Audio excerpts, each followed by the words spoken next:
Hello everyone, welcome back to my channel.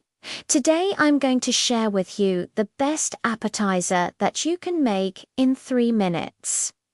It is cheesy bread with tomatoes and basil. This is a very simple recipe that even a beginner can make.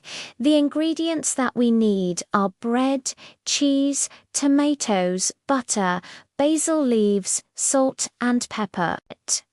You can make this appetizer for your family and friends, and I guarantee they will be impressed. Let's start making this cheesy bread.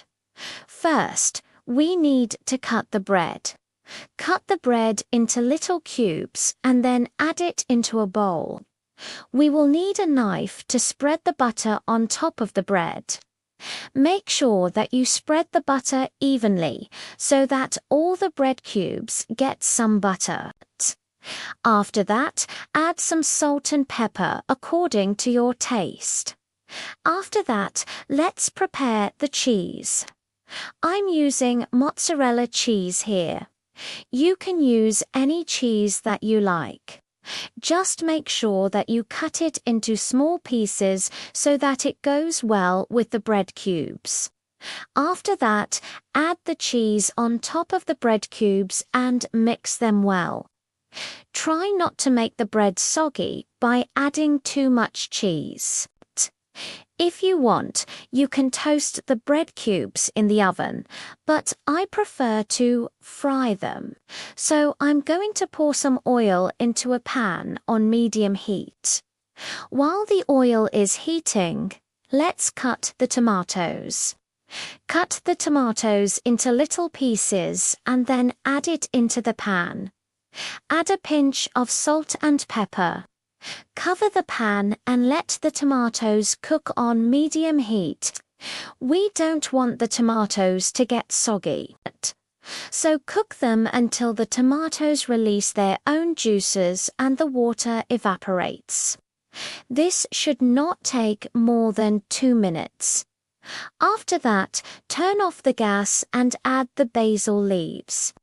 Mix them well and then add the entire mixture on top of the cheese. Spread them evenly, and then we need to roll them carefully. Roll them tightly and then secure them with a toothpick. You should get 4 pieces. Now we need to heat some oil in a pan on low heat. Once the oil is heated, add the bread rolls and fry them until they become golden brown in color. You have to fry them on low heat, because if you fry them on high heat, then the bread will burn from the outside and it will be raw from the inside. So to make sure that they are cooked well, you can tap them gently. If they sound hollow, then they are cooked well. After that, take them out from the oil and place them on a serving plate. And our cheesy bread with tomatoes and basil is ready. You can serve this warm and enjoy it with your family and friends. If you like this recipe, then don't forget to like, share, and subscribe. I will see you in the next one. Until then, stay safe. Bye-bye.